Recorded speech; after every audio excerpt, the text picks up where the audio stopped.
So on day two, here's kind of what you can expect, and this is what's happening internally.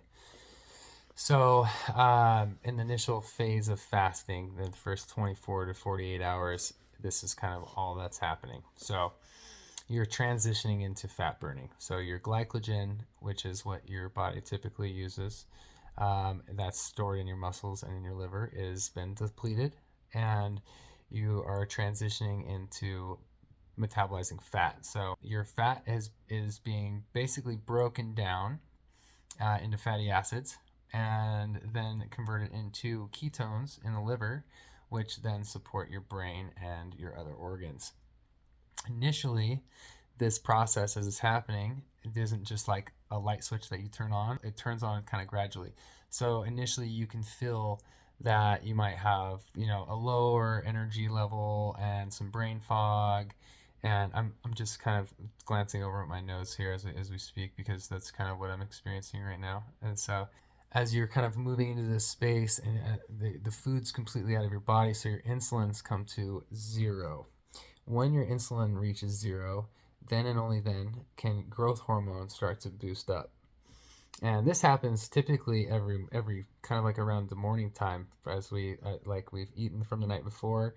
That food's now digested, insulin's kind of coming to zero, and then it's going to boost back up until you break fast. So um, we're not going to be breaking fast anytime soon, and so that growth hormone level is just going to continue to rise. And why that's good is that growth hormone level, it protects muscle mass, and it also helps to repair the body. It helps with healing, and it helps to break down fat during the fast. So it's amazing if you can get that elevated and keep it elevated for a long period of time, what the body can actually heal internally. There's also a rise in norepinephrine, which is your adrenaline, and that's going to help to maintain energy levels as well as break down fat. Mobilize fat.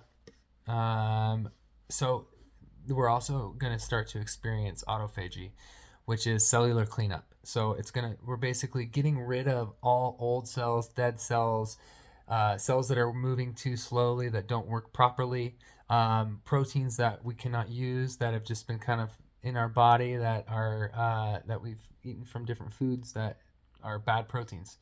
Their body doesn't want to use and won't use. So we're getting rid of all of this shit essentially, and we're regenerating new cells.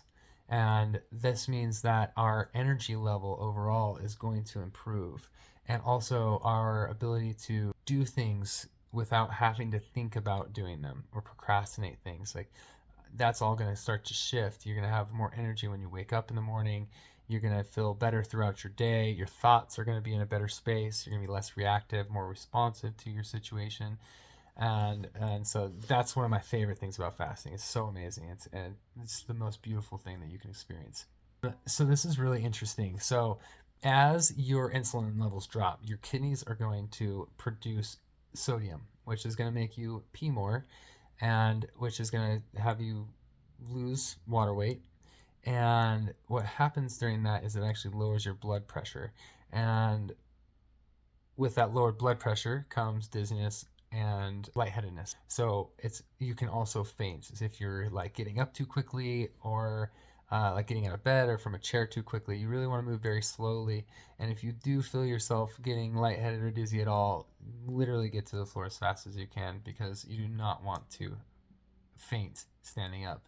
It's happened to me before, not in a fasted state, but doing some really intense breath work.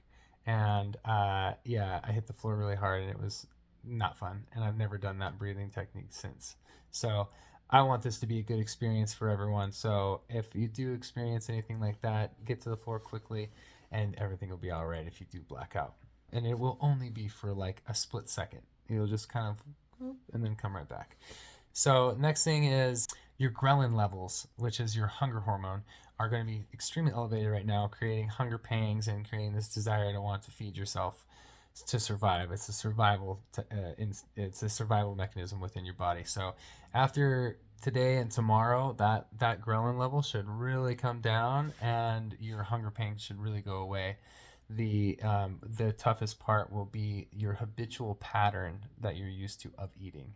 If you start to get uh, any sort of like headaches or muscle cramps or extreme fatigue, that can be also due to electrolyte imbalance. Your decrease your increase in urination and not taking anything in but water is or even juice can lead to a depletion of your electrolytes, which is what could cause what would be causing the headaches and dizziness and fatigue. So if you start to experience that, we want to just increase electrolytes, and there's several ways we can do that. Please reach out to me. I'll help you with anything like that. So last thing is going to be your moods, your overall emotional state. You can have irritability, mood swings, difficulty concentrating, which can also be irritating.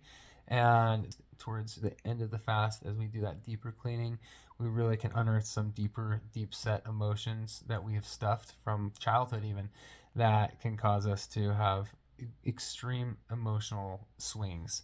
So just being aware of that. And yeah, I look forward to seeing you in the next video. Hope this was insightful and the information is good for you. And if it was, please like this video, share it, and subscribe. And I look forward to seeing you in the next video.